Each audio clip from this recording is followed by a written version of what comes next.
ئێوارەتان باش بینەرانی یازیزی پێشەنگ TV. من بنار مستەفا خۆشحاڵم هاتمەوەلاتان بۆ پێشکەشکردنی پەخشی ڕاستەوخۆی بەرنامەکانی ئەمڕۆ 27 جانیوەری 2022 پێشەنگ TV. عزیزان بەرنامەکانی ئەمڕۆمان بڕێک جیاوازتر لە بەرنامەکانی ئەوانەی تا ئێستا لە پێشەنگ TVدا پێڕاهاتوون بیبینن بەو هۆی کە گەرمترین باسەکانی ئەمڕۆی کۆمەڵگا لە پێکێنانی حکوومەتی عێراق و شەڕ و کێشمەکێش و ململانێ لەسەر پۆستە سیادیەکان و هەتا کەمی خزمەت گوزاریەکان لە تەواوی بەرنامەکانی ڕابردووداوە بە دیاریکراوی ئەوانەی ئەمساڵ قسە و باسی لەسەر زۆر کراوە و لە کەناڵەکانی یوتیوب و فەیسبووکی پێشەنگ تیڤیەوە دەتوانن تەماشایانکەن. ئەمڕۆ ئاماژمانە بڕێک واوەتر لەسەر ئەم بابەتانە بدوێن و بگەڕێنەوە بۆ ڕیشەی ئەم بابەتانە و بەدیلێکی واقعی بۆ ئەمڕۆی کۆمەڵگەی کوردستان قسە و باسی لەسەر بکەین. یەکێک لە تەورەکانی بەرنامەکانی ئەمڕۆمان ئەوە دەبێت کە ئایا سۆسیالیزم بەدیلێکی واقعیە بۆ کۆمەڵگەی کوردستان و لە بەشێکتری بەرنامەکانی ئەمڕۆماندا قسە و باس دەکەین سەبارەت بە کارنامەی بزوتنەوەی ناسیۆنالیزمی کوردایەتی و بەکارهێنانی چەمکی شۆڕژگێڕانە لە نێونێخی ئەم بزوتنەوەیدا. ئاڵوگۆڕێکە بەسەر ئەم بزوتنەوەیدا هاتووە یاخود تێنانە پێشەوەی ئەو پرسیارێکە ئاخۆ ئاڵوگۆڕی بەسەردا هاتووە یاخود دیدگای جیاواز لەسەر ئەم بزوتنەوە هەیە. ئێوەش دەتوانن با سەرنج و تێبینی و پرسیارەکانتان بەشدار بن لە گەڵماندا و بەرنامەکەمان دەوڵەمەندتر بکەن و ئێمە بۆ بەڕۆ پێشچوونی ئەم بەرنامانەمان سوودی لێوەردەگرن و من سەرنج و پێشنیار و پرسیارەکانتان دەخەمە بەردەم میوانانی بەرنامەکانمان و باسەکانمان دەوڵەمەندتر دەکات. لاگەڵمان بن بۆ بەرنامەکانی ئەمڕۆمان.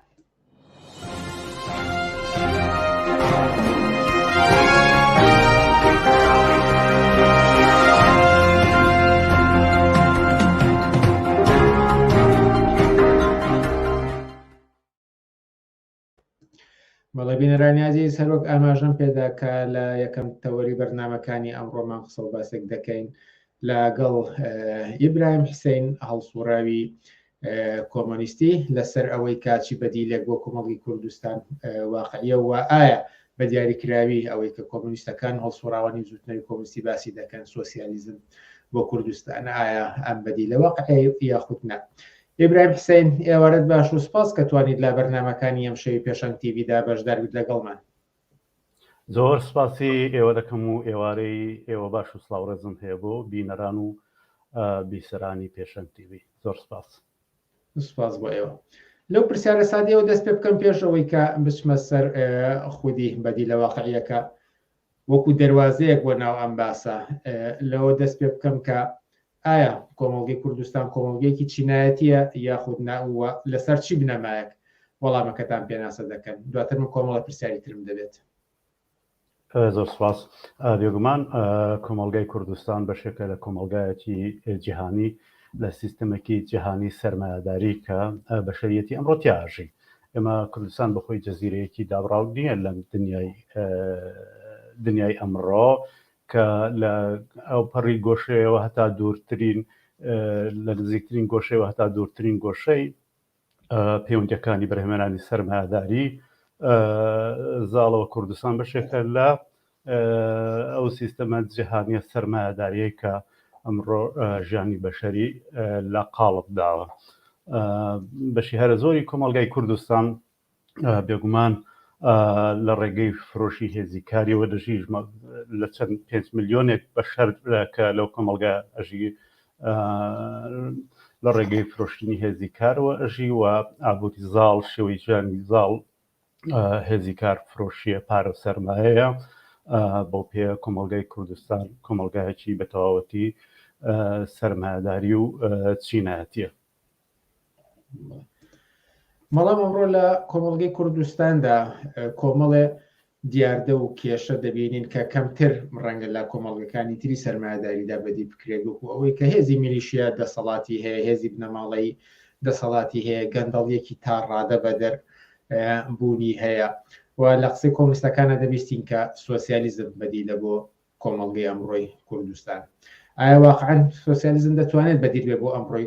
کۆمەڵگەی کوردستان و یاخە دەگەڕ بە شێوەیەکتر لە ئێوە پرسم بەدیل بۆ ئەمڕۆی کوردستان چی جۆرە ئەڵتەرناتیڤەکە؟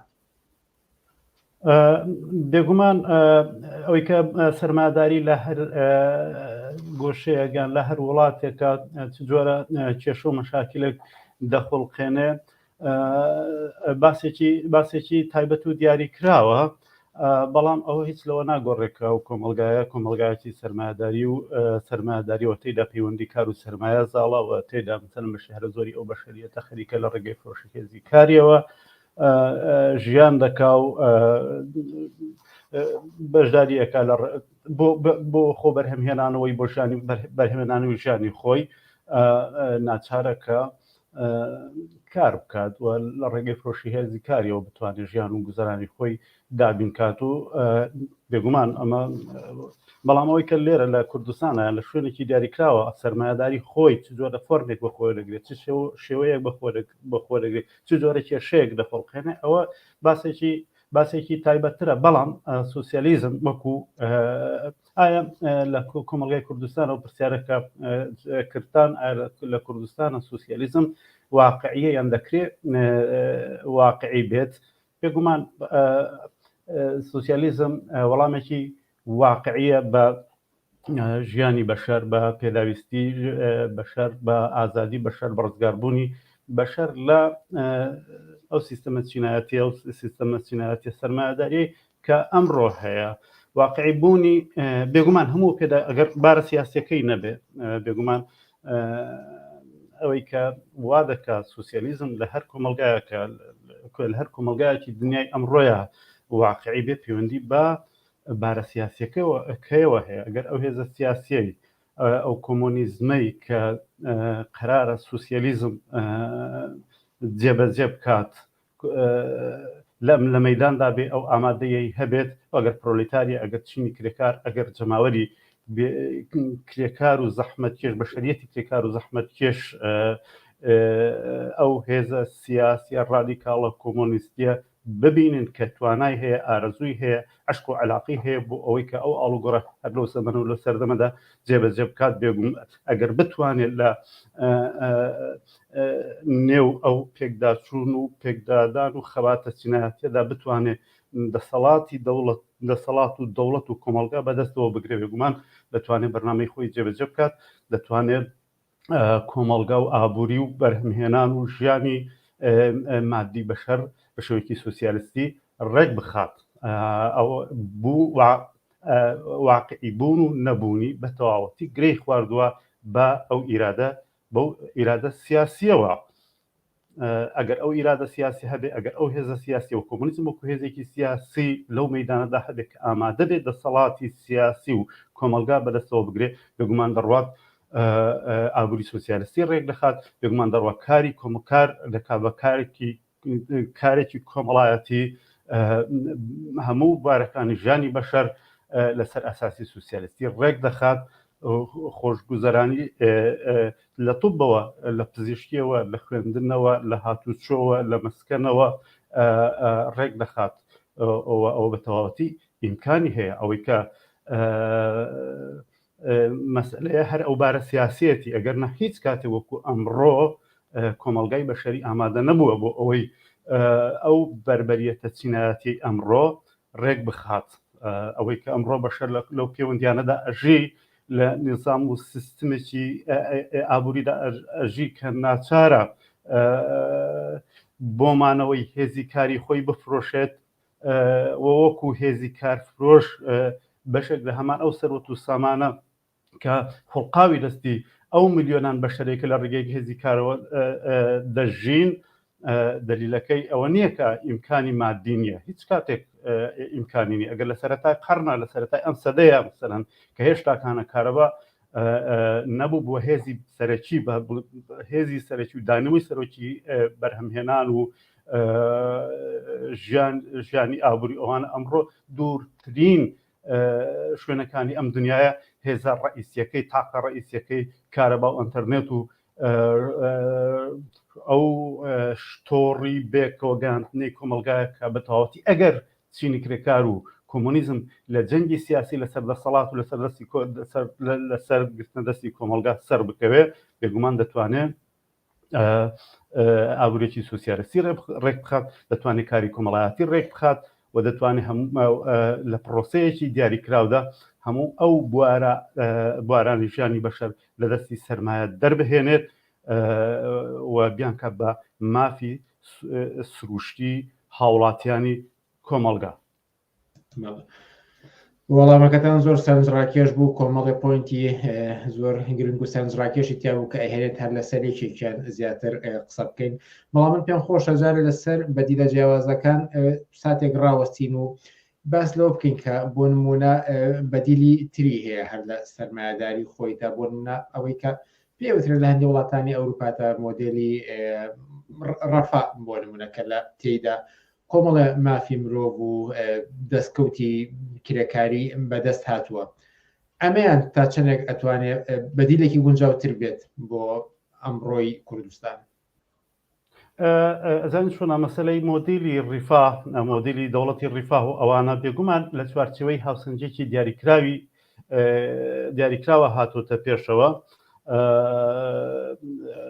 ئەگەر ئیشارە بکەین بە مۆدیلی سەرمایه‌داری دەوڵەتی ڕیفا، باڵین دەوڵەتی ڕیفا و ئەوانە لە پرۆسە و لە هەلومەرجێکی تایبەتی و دیاریکراو لە چوارچێوەی هاوسەنگێکی هێزی سیاسی دیاریکراوە بەشێک لە بۆرژوازی وەکو مۆدێلی ئابووری و بەڕێوەبەراتی سیاسی دەستی بۆ بردووە کە ئەویش بە دەرەجێکی زۆر لەژێر تەسیری تەکان و ڕاستڵەکینە سوسیالیستیەکانی ئەوروپا بە تایبەت شۆڕشی ئۆکتۆبەر و ئەوانەدا بووە. بەڵام ئایا ئەم مۆدێلە هەر بەم شێوەی دەکرێت لە کوردستانە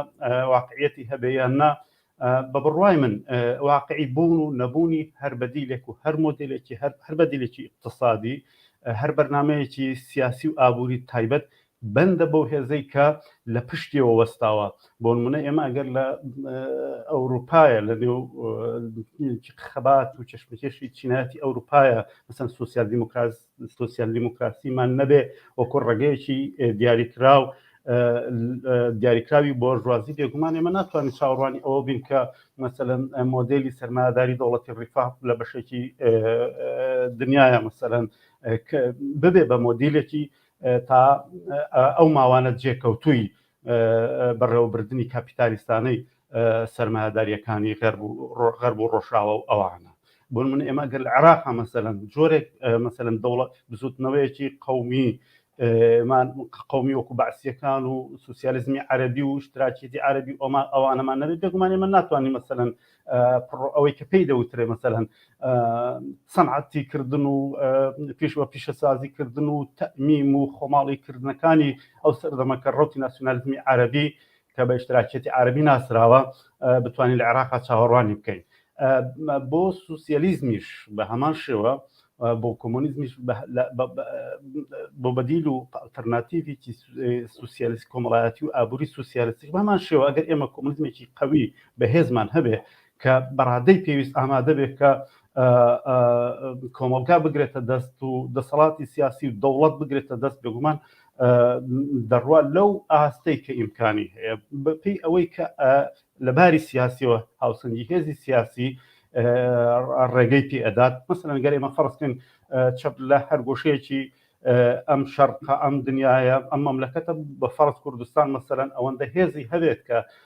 بۆ ماوەی ساڵێک 2 ساڵ 3 ساڵ 4 ساڵ مەسەلەن دەسەڵاتی خۆی حکوومەتی سوسیالیستی خۆی ڕابگرێ و بیهێڵێتەوە، بێگومان ئەو کاتە دەڕوا ئەو مۆدێلە اقتصادیە بەرنامە ئابووری و کۆمەڵایەتیەکەی خۆی لە هەر ئاستێکا کە ئیمکانی هەبێت، لە هەر ئاستێکا کە بتوانێت دەستی بۆ بەرێ پیادەی دەکات. چەندی دەتوانێت و چەند مەسەلەن کۆنەپەرستی بۆرژوازی هێزە بۆرژوازیەکان ناوچەی و جیهانی مەسەلەن ڕێگە بەوەدەن کە مەسەلەن ئەو حکومەتە لە باری سیاسی و لانی کەم لە هەنگاوی یەکەمە بتوانێت لە سەرپێی خۆی ڕابۆستێ، بێگومان هەمان ئەو پرسیارە ڕوبەڕی کۆمۆنیزمی عێراق و کوردستان و ئێران دەبێتەوە کە بڕوات ئەرکی دواتری ئەوەیە کە مۆدێلە ئابووریەکەی خۆی بەرنامە ئابووری و کۆمەڵایەتیەکەی خۆی پیادە بکات کە بریتە لە سوسیالیستیکردنی بەرهەمێنان و کار. بەمانایەک دەمەوێت بڵێم واقعی بوونی هەر پرۆژەیەکی سیاسی و بەرنامەیەکی سیاسی و کۆمەڵایەتی بەڕادەی هێز و نفوزی ئەو هێزە سیاسیە بەندە کە بەتەمایە و دەیەوێت ئەو ئاڵوگۆڕە بکات. ئەگەر لە من لەپرسی بۆچی دەکرێت ئێمە چاوەڕوانی ئەوە بین کۆنەپەرستێکی وەکو ئیسلامی سیاسی بتوان مەسەلەن ژیانی بەشەریەت بە کۆنەپەرستانەترین شێوە ڕێک بخات، دیفاع لە خۆی کات بمێنێتەوە، بەڵام چەپێکی سوسیالیستی و کرێکاری گردەسەڵات بگرێت و لە بەرامبەر ئەو کۆنەپەرستی ڕابوەستێت و بۆ ماوەیە کە تەنانەت ڕابوەستێت بێگومان دەتوانێت دەست بەرێت بۆ پیادەکردنی بەرنامەی اقتصادی خۆی، بەرنامەی سیاسی خۆی، بەرنامەی فەرهەنگی خۆی. و ئەگەر ئەوە ڕوو بدات بە بڕوای من تازە دەتوانین شاهدی ئەوە بین کە بەشەریەتی کرێکار و زەحمەت کێش زیاتر چاوەڕوانی دەچێتە سەر، زیاتر دەچێتە پشتی ئەم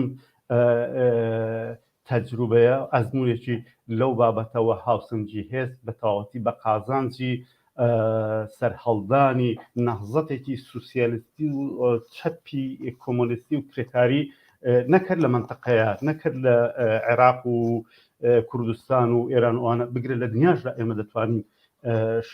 بە چاوی خۆمان ببینین. ئەگەر کۆمۆنیزمی ئەو سەردەما لە باری سیاسیەوە بە حەدی بەرشەویەکەکان ئامادە بن لە باری سیاسیەوە بچنە پای ئەرکە گرنگەکەی خۆیان گرتنە دەستی دەسەڵات و کۆمەڵگا و دەوڵەتە، بێگومان ئێمە شاهدی وەرچەرخانێکی گەورە دەبین. ئەوە بەو مانای نییە کە بەسەنن ئەو تەجروبەیە مەسەلەن تەجروبەی بەدەسەڵات گەشتنی چەپ لە هەر ئاستێکی دابێ ڕوبەڕووی ئاستنجی نابێتەوە و پرۆسەیەکی هەروە ئاسانە، بەڵام من ئەمە بڵێ بکە بە تەواوەتی ئەم مەسەلەیە گرەی خواردووە بەم ئامادەیە سیاسیە و بەوەی کە ئەم چەپە کۆمۆنیستیە کرێکاریە بەم ئاستە ئامادەیی سیاسی بۆ سەرکەوتنێکی سیاسی لە خۆی نیشاندا. من لەوە دڵنیام ئەگەر چەپ لە هەر گۆشێکی ئەم دنیاە بتوانێت بە حەدی بەرشەفیکەکان و کەمتریش پێ بنێتە ئەو مەیدانە، تازە ئێمە دەتوانین کە دەتوانین تەسەوری ئەوە بکەین ئەو دنیاە لە شەهامەت، ئەو دنیاە لە ئینسان دۆستی، ئەو دنیاە لە شەرافەت و شعوری ئینسانی کە لەو کۆمەلگایەدا هەیە و هەر ئێستا لەو کۆنەپەرستی و بەدبەختی بەڕژایی وەتەن هاتووە دێتە پشتی ئەم نەسڵە لە کۆمۆنیستە کرێکاریەکان کە ڕەجیان لە دڵی ئەو ئاوات و ئامانجە ئینسانی و یەکسانی خوازانەی چینی کرێکار و بەشەریەتدایە. خۆتان لە چەند بەشی قسەکانتانە ئاماژەتان بە چۆنێتی گەیشتین بەم ئەڵتەرناتیڤە کرد، بەڵام من پێم خۆشە دواتر دێمەوە سەر ئەمیان، بەڵام پێم خۆشە سەبارەت بە چەندایەتیەکەش پرسیارە بکەم کە هەندێک جار هەڵسوراوانی کۆمۆنیستی ڕوبەڕووی ئەو تانە و تەشەرە دەبنەوە کە ناواقعی بیر لە کۆمەڵگەی کوردستان دەکەنەوە و کە بۆ ئەوێ خەیاڵاویە کە ئەوەی کە خەڵکی ئەم ئەڵتەرناتیڤەی قبوڵ نیە. بۆ نمونە زۆرینەی خەڵکی کوردستان دەوتر بۆ موسڵمانە یاخود ئەوەی کە ڕێگی کوردایەتی لە نێویاندا زیندووترا تاوەکو ئەم ئەڵتەرناتیڤانی کە ئێوە باستان کرد. سەبارەت بە چەندایەتی چەندێ خەڵک ئەمەی قبوڵە؟ بێگومان ئەوانەی کە دەڵێن شتێکی ئاوا سەرکەوتنێکی ئاوا سوسیالیستی ناواقعیە و بە خەیاڵی ئەزانن، بێگومان یانەوەتە مەسەلەن حەبی تەبلیغاتی بۆرژوازیان قوت داوە، یان ئەوەی خۆیان ڕاستەوخۆ لە سەرنەگرتن و پێنەگرتن و نەهاتنە سەری ئالتەرناتیڤێکی چەپی ڕادیکاڵی سوسیالیستی بەو شێوە قازانجیان نییە و بە قازانجیان نییە. ئەگەر نا ئێمە بۆچی دەکرێت بەشەریەت مەسەرەن هەرچی کۆنەپەرستی هەیە، هەرچی دواکەوتوی هەیە، هەرچی نەکبەتی و بەدبەختی هەیە، حتى تەنانەت کۆنەپەرستی لەو ئاسایە دەتوانێت دواکەوتوی لەو ئاسایە دەتوانێت ببێ بە دەوڵەت، ببێ بە دەسەڵات، بەرنامەی خۆی پیادە بکات، ژن بکاتە کونەوە، هێزی کاری هەرزان ڕێکخات، فەقر و هەژاری و اقتصادی کاری هەرزان و بازاری کار و هەرزان و ئەوانە ڕێکخات. بۆچی چەپێک سوسیالیزمێک کە دەوێت ئازادی بێنێت، بەشەریەت ئازاد کە بەشەریەت لە قەیدی سەرمایە ئازاد کات، خۆشبەختی اقتصادی کۆمەلگا لەسەر ئەساسی کاری کۆمەڵایەتی ڕێک بکات، بۆچی ئەمە واقعی نییە؟ ئەمە چ دەردێکە یعنی چ کۆمەڵگایەکە چ بەشەریەتێکە کە دەتوانێت مەسەلەن خومینی و تاالبانی و بارزانی و هەرچی تاالبان و ئەوانە قبول بکات بەڵام چەپێکی ڕادیکاڵ ئەڵتەرناتیڤێکی سوسیالیستی کە قەرارە بەشەریەت لەو بەدبەختی چینایەتیە بەدبەختی چینایەتی کاری بەکرێ ڕزگار کات واقعی نییە. ئەمە ئەوەی کە خەڵک موسڵمانە یان خەڵک بیر و بۆچوونی نەتەوەیی و نەتەوە پەرستی و نەتەوە چێتی بەسەردا ساڵە ئەمەشیان دیسانەوە دیاردەیەکی خۆبەخۆیی نییە و لە ئەزەلەوە وانە بەرهەمی کار و کردەوە و خەسوکەوتی ئەحزابی سیاسی و بزوتنەوەی سیاسی و کۆمەڵایەتیە. ئەو پێمان دەڵێت تا ئەو شوێنەی کە هەر حدێک و هەر ئەندازەیەک لە جەماوەری کرێکار و زەحمەتکێش لەژێر کاریگەری ئەوانە دابن مانای وایە ئێمە لە نێودەڵی ئەو کۆمەڵگایەدا کۆمەڵە هێزێکی سیاسی و ئایدۆلۆژیا و بزوتنەوە و ئایدۆلۆژیای سیاسی و کۆمەڵاتیمان هەیە کە باڵادەستن واتە ئەمانە ئەفکار و بیر و باوەڕی چینە دەسەڵاتدارەکانن ئەو ئەفکار و بیر و باوەڕ و ئایدۆلۆژیای ئەو بزوتنەوانن کە ئێستا ژیانی ئەو بەشەریەتیان بەدەستەوەیە واتە ئەمانە بەرهەم و هەڵقوڵاوی ذاتی خودی بەشەرخۆی نییە بەڵکو بەرهەمی بزوتنەوە کۆمەڵایەتیەکانە بەرهەمی هاوسەنگی هێزە بەرهەمی بەگەر ناسیۆنالیزم لە شوێنێکە هێزی سەرەکی بێت و بێگومان ئەوە مۆری خۆی لە بیر و بۆچوون و تێگەشتنی بەشەر لە خۆی ئەدات بە هەمان شێوەش ئەگەر سوسیالیزم و بەرابەر یەکسانی خوازی و چەپ لە کۆمەڵگایە بەهێز بێت بەشەریەت بیر و بۆچوونی بەڕادەی جۆرا و جۆر هەڵبژاردن سیاسیەکانی بەڕادەی جۆرا و جۆر تەوەقوع و چاوەڕوانی لە خۆی بەڕادەی بڕادە و ئاستی جیاواز دەگۆڕێ و سوسیالیستی تر دەبێتەوە بەڵام بەعکسەوە من پێم وایە بەشی هەرە زۆری بەشەریەتی ئەمڕۆ تا ئەوەی کە حەزی لەوە بێ لە دڵەوە پێی خۆش بێ بەشەر داماو بێت بەشەر برسی بێ بەشەر هەژار بێ بەشەر نەدار بێ بێفەرهەنگ بێت بێخانە ولانە بێت بەشی هەرە زۆری ئەو بەشەریەتە بەعکسەوە هەموو ڕۆژێک هەوڵەدات کە ژیانی باشتر بێ ئینسانی تر بێ ئازادتر بێ ئەوانەی کە دەیانەوێت ئازاد بژین ئێزگار زۆرتر لەوانەی کە دەیانەوێت وەلحەسڵ کۆیلایەتی و نەکبەتی و بەدبەختی بە مافی خۆیان پێ قبوڵ بێت و پاساوی بدەن و هینی بۆ بێنەوە پاسا و بەڵگەی بۆ بنەوە بەشێرە زۆری ئەو بەشەرێتە بە شێوەیەکی واقعی ئێستا ئەوەندەی لە توانایدایە و لە ئیمکانیدایە لە هەر ئاستێکدا بێت دەوێت ژیانی ئینسانی تر بێ دەوێت حرمەتی پارێزراوتر بێ دەوێت دەخل و دەور و بەشی لە ژیانی خۆیدا زیاتر بێت بەعکسەوەی کەواڵێت باسێکی ئایدۆلۆژیە باسێکی سیاسیە چۆن بوو بە عەقڵی خەڵک لە هەر ئاستێکدا بێت هەر بەشێکی خەڵک بەمەگەشت بێت یان لەژێر کاریگەری ئەوانەدا بێت پێمان دەڵێت کە ئەمە بەرهەمی کار و هەڵسوڕانی سیاسی و دەسەڵاتی ئەو بزوتنەوە چینایەتیە جیاجیانە جۆرا و جۆرە بۆرژوایی و بۆرژواییانەیە کە کۆمەڵگایان لەدەستە میدیایان لەدەستە ئابوووریان لەدەستە فەرهەنگیان بەدەستە قوتابخانەیان بەدەستە دەوڵەتیان بەدەستە میدیایەکی زل و زەبەلاحی گەوریان بەدەستە مزگەوتیان بەدەستە خورافەیان بەدەستە هەموو ئەوانە بۆ ئەوەیە کە بەشە قەنەعەت پێ بکەن کە ژیان و چارەنووسیتەوە هەر ئەوەیە بێکاربی ڕابکەی 30 ساڵ 50 ساڵ لە عمری مفیدی خۆت وەحەسب وەکو کاری کرێکاری هێزی کار فرۆش کۆیلەی کاری کرێگرتە بژیت و بمێنیتەوە. هەڵبەت کۆمەڵە سەرنج هاتۆ بەڵام من پێم خۆشە بە دیاریکراوی یەکێکیان بێنمە سەر شاشەکە و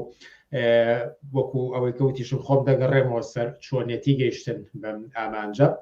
دەمجەکەم بە پرسیارێکێک لە بینەرانەوە کەڵێ ئایا ڕۆڵی حیزبی کۆمۆنیست و تەحەزوب بەگشتی بۆ گەیشتن بەم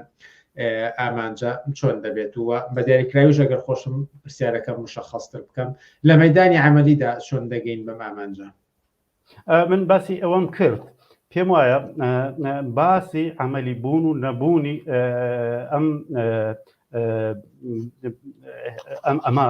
ئەم بەدیلە ئەم ئەلتەرناتیڤە سوسیالیستی و چەپە بە تەواوەتی بەندە بە قودرەت و توانای سیاسی ئەم هێزەوە ئەگەر چەپ لە کۆمەلگای کوردستان و عێراق و ئێران و منتەقە و حتا هەر بۆشێکی تری دنیا ئەوەندە بەهێز بێت بێگومان دەتوانێت بەرنامەی خۆی ئەوەندە بەهێز بێت و ئەوەندە ئامادە بێت کە لەسەر جەنگی لە مەیدانی جەنگی ئەسڵی جەنگی قدرەت جەنگی دەسەڵات جەنگی لەدەستەوەگرتنی چارەنووسی کۆمەلگا خودی کۆمەلگا خودی ئابووری ئەوەندە بەهێز بێت کە ئەوەندە ئامادە بێت کە شەڕ لەسەر ئەوە بکات و بەشەریەت لانیکەم بەشێکی دیاریکراوی تەبەقەی کرێکار و چینی کرێکار و بەشەریەتی زەحمەتکێش لەو ڕەوەندەدا بێنێتە پشتی سەری خۆی بێگومان دەتوانێت ئەم کارە بکات و لە باری مادی واقعیەوە کەمترین ڕێگری بۆ هەیە کە هێزێکی سوسیالیستی کرێکاری نەتوانێت بەرنمەیەکی سوسیالیستی بۆ ڕێخستنی سوسیالیستی کۆمەلگا پیادە بکات. ئەو پرسیاری ئەو تۆش و ئەو بینەرەش ئەوەی دیاریتریش بیڵم کە لێرەدا ئاماژە بۆ هاتۆکە ئەمە لە کاتێکدا کە بە شێوەیەکی گشتی تەحەزوب بەرڕەخ نەکەوتە لە ئێستای کوردستان بەڵێ خۆش ناو نییە. بەڵ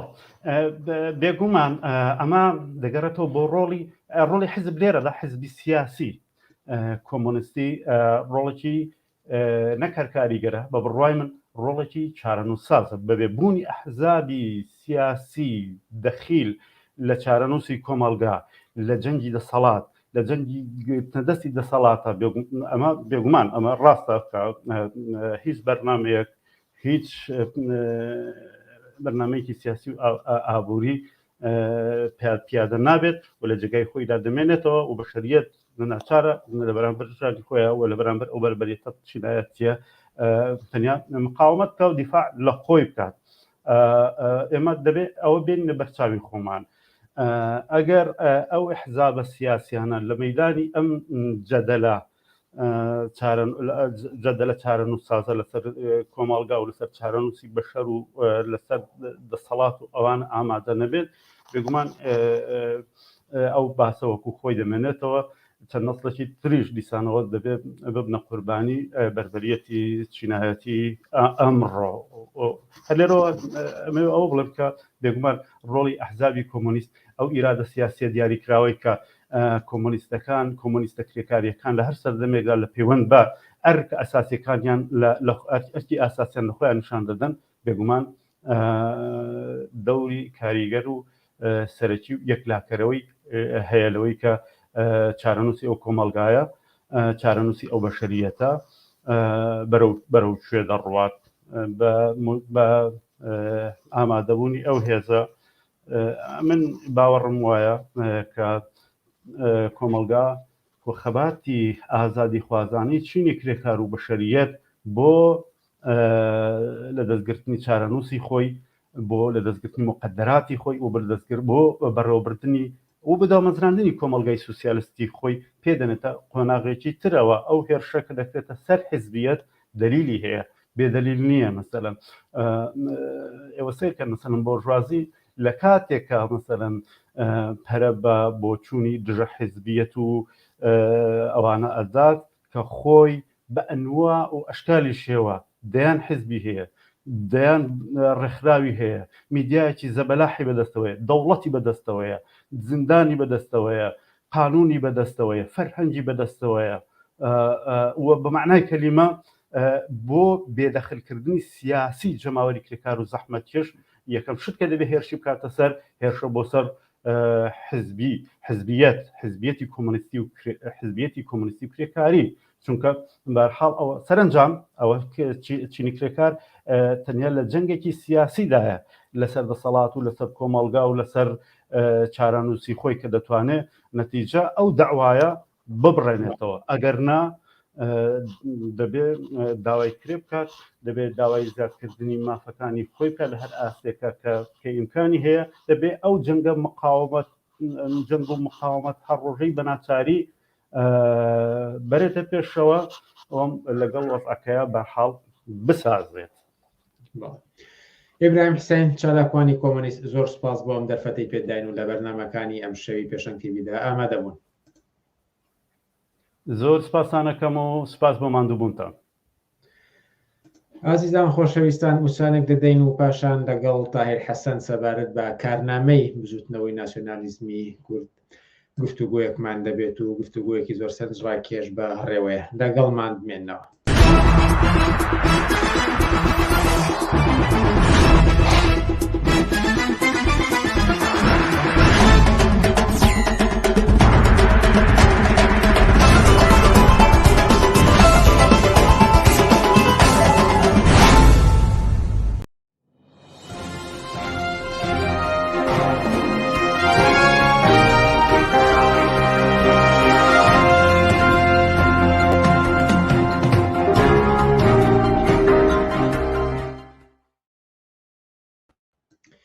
بینەرانی عزیز بەردەوامی لەسەر پێشکەشکردنی بەرنامەکانمان و سەبارەت بە بزوتنەوەی ناسیۆنالیزمی کوردی و چەمکی شۆڕژگێری کە درابووە سەردەمانێک پاڵ ئەم بزوتنەوەیە لەگەڵ تایر حەسەن تاوتۆی دەکەین و ئاوردانەوەیەکی فراوانتر لە کارنامەی ئەم بزوتنەوەی دەدەینەوە. تایر حەسەن ئێوەرەت باش و سپاس کە توانیت لە بەرنامەکانی ئەم شەوی پێشەنگ تیڤیدا ئامادە بن. زۆر سپاس ماندوو نەبن. ئەگەر لەو پرسیارەوە دەست پێ بکەم سەرەتا کە دەورانێک ئەحزابی بزوتنەوەی کوردایەتی و بە دیاریکراوی پارتی وێکێتی وەکو شۆڕژگێڕێک ڕەنگە ناویان هاتبێت، بەڵام لە 30 ساڵی ڕابردووتە دوای ئەوەی کە دەسەڵاتیان بەدەستەوە بوو بە دیاریکراوی ئەگەر ئێستا بڵێن کەمتر ئەم چەمکیان دەدرێتە پاڵ و وەکو ئەحزابی پاڵانچی ڕەنگە مافیاگەری عەشیرەتی ناو بنرێن. ئایا گۆڕانکاریێک بەسەر ئەم ئەحزابانە و ئەم بزوتنەوەدا هاتووە یاخود ئێوە چ جۆرە تێڕوانینێکتان هەیە بەگشتی لەسەر ئەم بزوتنەوەیە؟ حتمما ئەحزاب گەلێک چ ڕاست بێت چ کاتێکە لە ئۆپۆزیسیۆنایە و تێکۆشێ بۆەوەی کە یا شەریک بێرە دەسەڵات یا دەسەڵاتی سیاسی بگرێت، بە هەرحاڵ هەردوو فازەکە فەرقەکە، بەڵام ئەوەی کە ناوەڕۆک و جەوهەری ئەو بزوتنەوەیە ئاڵوگۆڕی بەسەردابێ بە هیچ شێوەیەک ئاڵوگۆڕی بەسەردا ناتوە. وشەی شۆڕژگێڕی وەکو وشەی چەمکی شۆڕژگێڕی وەکو چەمکی دیموکراسی لێ هاتووە، ئەمەندە بووە بە کەلیمەیەکی ناوازەح و مبهەم کە هەر کەسێ لەم سەری کۆنەپەرستی ڕاست و دواکەوتووەوە تا ئەو سەری ئەیکا بەیەخی خۆیان ناوی خۆی لەسەردانێ. ئەحزابی سیاسی لەسەر بناغەی ئەوەی کە خۆیان لەسەر خۆیان ئەیڵێن پۆلێن ناکرێت، بەڵکو لەسەر ئەساسی ئەوەی کە لە دنیای واقعی و چێشم و کێشی چینایەتیە لەکوێ وەستاوە، چه ئاوات و ئارزوو و ئامانجێکی هەیە. ئەحزابی بزوتنەوەی کوردایەتی وەک حزبێکی ڕاستی بۆرژوازی دواکەوتوو کۆنەپەرست و زدی ئینسانی لە سەرەتای دروستبوونیەوە هەروە بۆ تاوەکو ئێستا کە دەسەڵاتی بەدەسەوەی لە پان و پۆرتر بۆتەوە زۆرتر بۆ خەڵکی کوردستان زۆرتر جەوهەرە چینایەتیەکەی دەرەکەوێت. بەچی دلیلی هەر ئاوها بووە ئێستا ئەڵێم تۆ سەیری کامانە وەختێک دەسەڵاتیان بەدەسەوە نەبووی لە چوارچێوەی یەک شتاکاریان کردووە، ئەویش ئەوەی کە گەیشتن بە ئامانج تەبریری هەر جۆرە وەسیلەیەکە بۆ گەیشتن بە ئامانجەوەی کە بە عەرەبی پێڵێن ئەلغایە تبەڕر الوەسیلە، یعنی بۆی کە بگەی بە دەسەڵاتی سیاسی ئیتر هەموو ئەو وەسائلانەی کە ئەدگەیەنێ بەو شوێنە ئاوەڵەیە و کراوەیە و حەقە. یەکێتی و پارتی زۆر بە نەچینەوە بۆ دواوە، یەکێتی و پارتی لە شەڕی ئێران و عێراق کە 8 ساڵی خایان بنەمای هەر ئابووری وەژیان و مرۆیی هەردوو وڵاتی ئێران و عێراقی لە بلو ڕێگەوە دەرهێنا، نزیک بە 1 ملیۆن بەشەر فقط کوژاو، بێژگەر لە سەخت بێسەر و شوێنکردن، بێژگەر لە وێرانکردنی کۆمەلگە، بێژگەر لە نائەمنکردنی کۆمەلگە. یەکێتی و پارتی نەک هەر دژی ئەم شەڕە نەبوون، بەڵکو ئیستراتیجی دەسەڵات گەیشتنیان بۆ لایەنگرکردن لەلایەکیان بۆ گەیشتن بۆ شەریک بوون لە دەسەڵاتی سیاسی بەو جانەوە گرێدا بوو. یەکێتی نیشتیمانی هەتا ماوەیەک لەگەڵ کۆمەڵ و لەگەڵ بەشێ لە حیزبەکان شەڕی جمهوری ئیسلامی کرد. ئەو کاتی کە شەڕی جمهوری ئیسلامی کرد و پاشان بۆ چوون بۆ ناو مفاوەزاتی ساڵی 83 هێرشی کرد لەسەر حیزبی شیوێ عێراقی لە پشداشان و قەرناقە و ئەوە دیاری دەستی مفاوەزاتی 83 بوو بۆ ڕژێمی بەعەز. دوایی اینجا هاوکێشەکەی هەڵگێڕایەوە کە بە هیچ نەگەیشت، ئەنجا بۆ تەرەفداریکردن لە جمهوری ئیسلامی بە پشتیوانی جمهوری ئیسلامی اینجا کەوتە شەڕکردن لەگەڵ ڕژێمی بەعەز. مامەسای زانکۆیان ئەڕفان مەحاویلەکانی مەکتەبیانە تەقانەوە، تاوای لە هاتە زانکۆی سلێمانی لەبەرەوەی کە مامۆساکانیان نەڕسان بۆەوەی کە فقط ناویان بە یەک مانشێت بچێتە نێو جەریدە یان یەک ئەخباریشی کول لە ڕادیۆ لەندەنەوە باز بکرێت. هەر ئەوەیە کە جەلال تاڵەبانی ئەڵێ وەختێک کیمایەکەی هەڵەبجە ڕوئەدا ئەڵێ 100 خۆزگە بۆ هەڵەبجەیەکی تر. بۆ ئەو مهم نییە کە کارەساتێکی مرۆیی بەسەر خەڵکایە. بۆ ئەوە مهمە کە هەنگاوێت لە دەسەڵاتی سیاسی لە مەدانی سیاسیە لە مەدانی کێشمەکێشی سیاسیا بچێتە پێشەوە. ئینسان لە لای ئەو هیچ ئەرزشێکی نییە بێژگەل لەوەی کە زەخیرەیەکە بۆ سووتاندن تا بگابەوە. بۆیە نەوشیروان مستەفاش لە دوای ئازارینەوە یەکەوە کە خەڵک ئاوارە بێت هەوڵەدا کە بەنداوەکەی دەربەنی خان تەقێتەوە با و خەڵکە ئاو بیبا لەو خوارەوە بشکم وەکو تۆڵە سندنەوەیەک بە حسابی خۆیان لە مەسەلەی ئەنفال. بەڵام تۆ سەیری کە لە وەختێک کۆمەڵە مبارزەی خەباتی چەکداریەکە مەسوود حکمەت چۆن باسی ئەوەکە جێگا و ڕێگای خەباتی چەکداریەکە کە خۆی ئیستراتیژی مبارزەی مسەلحانە لە کوردستان ئەو نووسیوێتی هی کۆمەڵی ئەو کات ئەڵێ ئەگەر هێرشی ئێمە بۆ سەر ڕەبیەیەکی جمهوری ئیسلامی ببێ بەهۆی ئەوەی کە کارەبای دێیەکی نزیک ئەو ڕەبیە ببڕێ ئێمە وێرشە ناکەین. چکە مبارزەی ئێمە مبارزەیەک نییە بە تەنیا بەگشتنی ئەم ڕەبیە سۆسیالیزمدا بمەزرێ. گۆشەیەکی ئێجگار کەمە لەبەرەوەی کە مەسەلەی چەک هاتۆتە نێو هاوشێشەی سیاسیەوە لە کوردستانە بۆیە ێژوەی بەش مبارزەی مسەلحانەکەی خۆزگەوانە بواە بەبەسمەی ئینسان ئەرزشی هەیە لە سیاسەتی ئەوانە. بەڵام بۆ بزوتنەوەیکی ڕاستی بۆ ژوای وەکو ڕژێمی بۆکو یەکێتی و پارتی هیچ ئەرزشی نییە. مەسعود بەرزانی خۆی بە ئارەزی خۆی بە دەمی خۆی لە سیوێکی ئاباڵێ پەیوەندیمان کرد بە ئەمریکیەکانەوە وتمان پارتیمان لە خەتەرەیە جوابیان نەداینەوە بۆیە ناچار بووین بۆ دیفاعکردن لە پارتی بچین بۆ هانای ڕژێمی باس و هانا بۆ ئەوان بەرین. کەوایە مەوزوعیەوەی کە دیفاع لە پارتی لە خەتەرابێ کۆمەلگەی کوردستان هەر جۆرێ لە خوێن هەڵکێشی گرنگ نییە. گرنگەوەی قازانج و بەرژەوەندەکەی بمێنێ. بۆیە بە هیچ شێوەیە یان کاتێک ئابلوقی ئابووری لەسەر خەڵکی عێراقدا ئەندرێ شیر خواردن دەرمان هەموو شتێ لە خەڵکی عێراق قەدەغاکرێت و مناڵان محتاجە بن و نزیک بە 1 ملیۆن کەس زیاتر بەپێی ئاماری نەتەوەی گرتوەکان بەهۆی بێدەرمانی بەهۆی کەم خۆراکی لە ماوەی 89 ساڵەکە ئابلوقی ئابووری لەسەر خەڵکی عێراق بوو کە بە بەهانەی زەعیفکردنی ڕژێمی بەعز خسمیانە سەر خەڵکی عێراق یەکێتی پارتی پشتیوانیان کرد لەو سیاسەتە.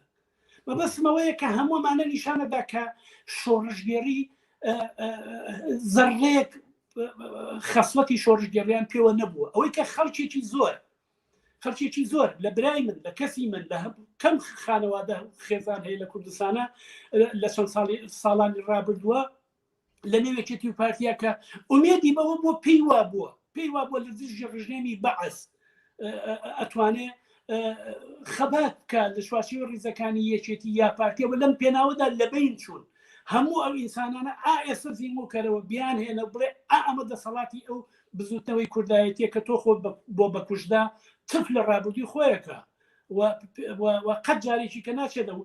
ئەو کارە بکەوە بە مناڵەکانڵێ کاری وامەکەن. هەموو ڕۆژێکی جەبی لێسە تەلەڤیزۆنەکە من دوێنێ گوێم لێ بوو کابرای پێشمەرگەیەکەی و لە 80 پێشمەرگەم و نازانم 90 شەکم کاتی خۆی بردووە لە هەڵەبجە لێکوێ و ئەمانە ئەی وشاڵا گوم خواردایە پێشمەرگایەتیم نەکردایە لەبەرەوەی کە جەوهەری چینایەتی و دژی ئینسانی بوونی ئەمە هەر ئەو کاتیش بووە لە شاخ بوون هەر یەکتریان کوشتووە. تەسەور کە نەکات شۆڕژگەری هەر پێشکەوت و خوازیش نەبوون تەسەور کە کچ و کوڕێک کاتی خۆیان چن بۆ سەرگەڵ و حەزیان لەیەکە و نایڵن زەواجکەن ڕاکەنە چن بۆ سەرگەڵ ئەوەی کە شیعرەکەی شێکۆبەکەزیش کردوێتی بە شیعری قامی شەڵان کە سوکارەکانیان یان بەچن بۆ سەرگەڵ و لەوێ تەسلیمیانەکەن یانی یەکێتیەکی ئاوها ناتوانێت دیفاع بکات لە ژن و پیاوێکە یانێ بە ئارزی خۆیان زەواج بکەن و خەسڵەت عەشیرەت و چوزانم خانەوادەکەیان ڕێگرن ناتوانن دیفاعیان لێ بکەن تەسلیمیانەکەن هەر لێو ڕەمیانەکەن و ئەمە بێ بەهۆی ئەوەی کە شیعری قامی شەڵانی شێکۆبەکە زەدایک بێ. مەبەستمەوەیە بڵێم بەڵام دیارە ئەمە نمونەیە کە من گوێبیستی یەکێک لە سیمینارەکانی ئێوە بووم لەگەڵ کۆمەڵک لە خوێندکارانی زانکۆی سلێمانی دیارە ساڵانێکی پێشتر بوو. ئێوە زۆر جەختان لەسەر خەڵێک کردەوە کە کۆنەپەرستی تایبەتمەندی ئەم بزوتنەوەی ناسیۆنالیزمی کوردەیە. چەندێک هاوڕان بەسەر ئەم قسەی خۆتان کە ئەم بزوتنەوەی کۆنەپەرستی تایبەتمەندیەکێتی ئەزانی چۆنە بۆ 6,000 مزگەوتی دروست کردووە بۆ قوتابخانەکان 30 تەلەبە و 40 تەلەبە و 50 تەلەبە و 60 تەلەبە مامۆسای وا هەیە 5-6 دەرس دەڵێتەوە، بەڵام ئەم هەموو دەرچوانی زانکۆیان مامۆسان نایان خەنە سەرکار معاشیان نادەنێ، بەڵام 6,000 مزگەوت و یەک وەزارەتێکی ئەوقاف بەقەر 3 دانە وەزارەتی پەروەردە پارۆپول لە درێ بە مەلا و بە مزگەوت و بە ئەنواع و ئەشکال کانون و معاهیدی جۆراوجۆری دینی و کەناڵی سەتەلایتی مەذهبی بۆچی ئەیکەنەمانە خەسڵەتی ئەم بزوتنەوەیە ئەوەیە بۆمانەوەی خۆی ئەمەکە سەیری کە پەرەدان بە دواکەوتوترین کەلتور، کوشتنی ژن، لێدان لە مناڵ، هەموو ئەمانە خەسڵەت و تایبەتمەندی ئەم بزوتنەوەیە و هەر لە سەرەتاشەوە ئەمە بووە. بەڵام کاتی خۆی ئەنتەرنێت نەبووە، تەلەڤیزۆن نەبووە، ئەو ڕوودا و کارە ساتانەی کە لە دێهاتەکان و لە شوێنەکانە کردویانە فقط خەڵکی دێهاتەکان خۆیان شایەتی ئەوانە بووە لە چوارچێوەی دێهاتەکانە حەسر ماوە خەڵکی شارەکان نەیزانیوە لە بەرامبەر وەحشیگەری ڕژێمی بەعسیشا ئەمانی قبول کردووە. بەڵام ئێستا کە ئەمان هاتوون بۆ ناو شار 30 دانە ساڵە دەسەڵات و هەموو جوڵگەکانی دەسەڵاتیان بەدەسەوێ ملیارها دۆلاریان بەخۆیان بردووە شەق لە مامۆستا هەڵەیەن ئازادی خوازی پێشێلەکەن گەنجان ئەکوژن ڕۆژنامەنووس ئەفرێنن پەرە بە کوشتنی ژن و کۆنەپەرستی و پیاسەلاری ئەدەن فرەژنیەکەن بە قانون لە پەرلەمانی کوردستان. هەموو ئەمانە خەسڵتی دواکەوتوی ئەم بزوتنەوەی و ناتوانێت و ئەمە خەسەتی تایبەتی ئەو بزوتنەوەیە کە هەرواش بووە هەروە بووە ئەوەی کە خەڵک ئێستا درکی پێەکە ئەوەیە کە ئێستاش خۆ سیر کە کۆمەڵێکی زۆر لەوانەی کە کادری پێشکەوتووی ئەم بزوتنەوەیە بوون لە شوزانم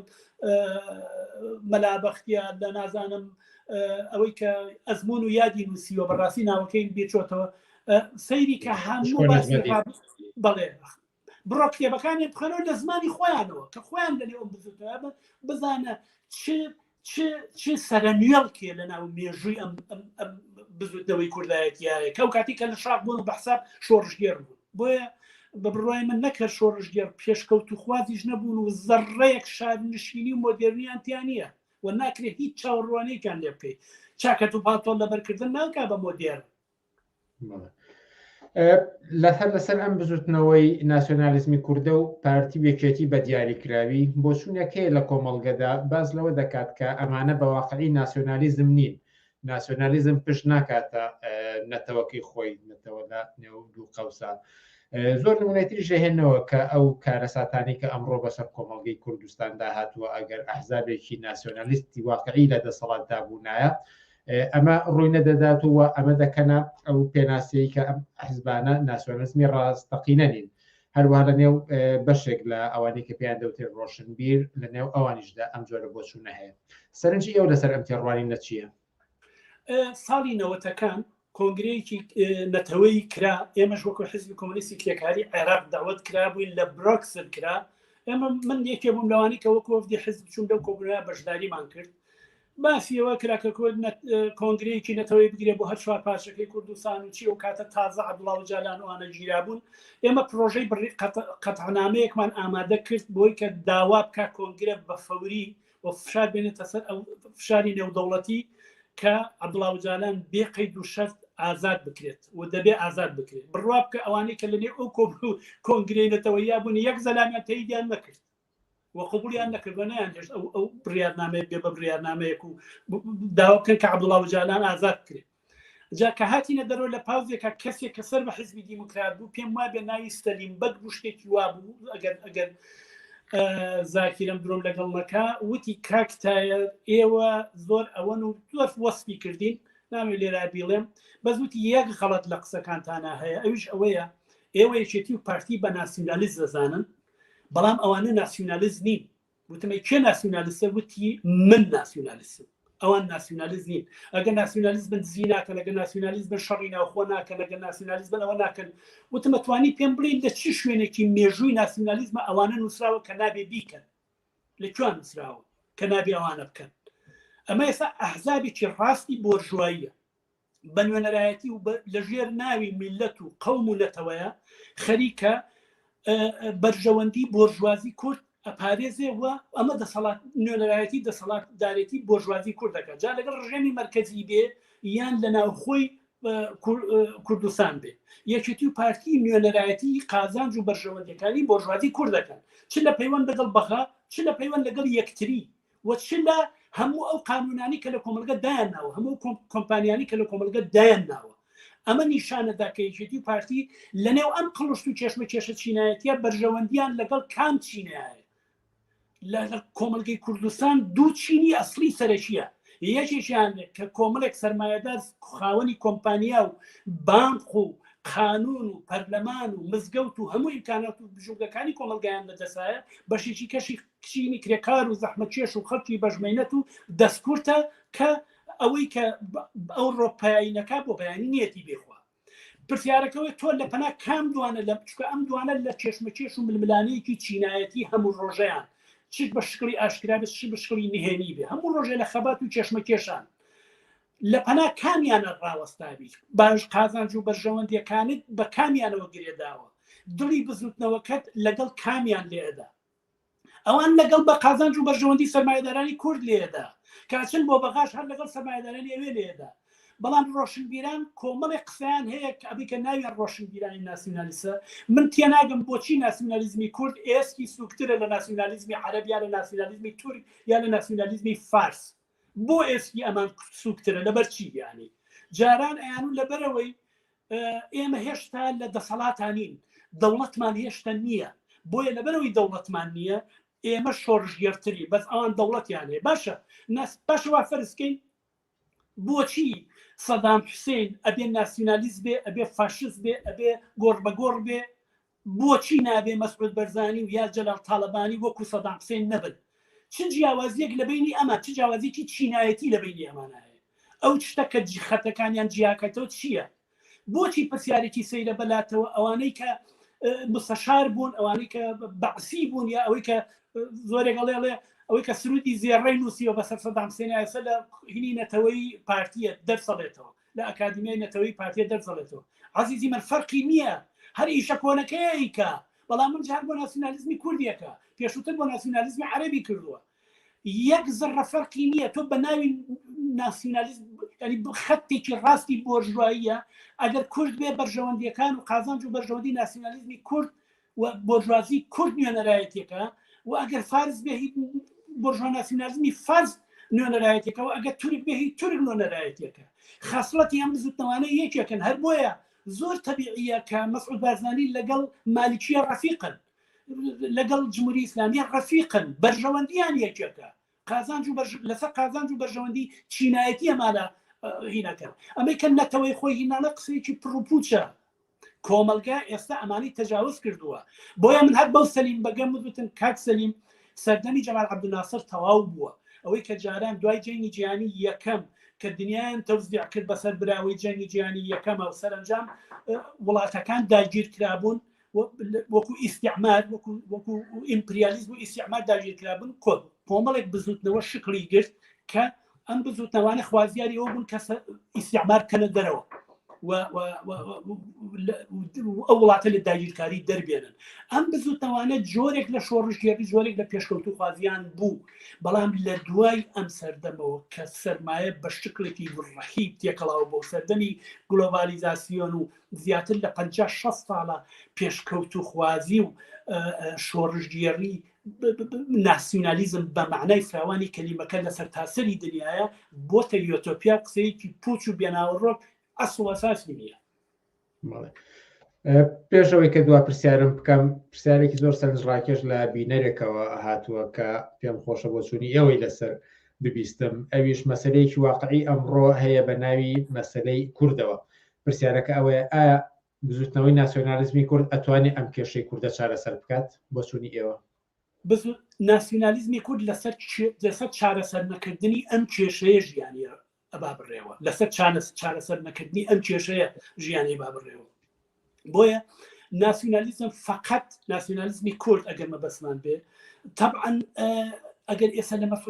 مەسعود بارزانی بەپرسیت خۆ زۆر حەزەکات ئەگەر بەدڵی خۆی بێ و بێت لەسەر مێزەکەی ماڵی خۆیان یا لە تاالبانی یا لە چوزانم حزبی دیموکراتی ئێران یان لە چوزانم پەکەکە بپرسیت بەدڵی خۆی بێ و خۆی وێنای نەخشەکە بکات حەزەکە کوردستان هەمووی ببێ بە یەک و سەرنجام بێ بە دەوڵەتێکی سەربەخۆ و خۆی بێ بە ڕئیس خۆی بێ بە مەلیک. بەڵام پرسیارەکە ئەوەیە ئەیکە عێراق تایە سەدام حوسێن هین بوو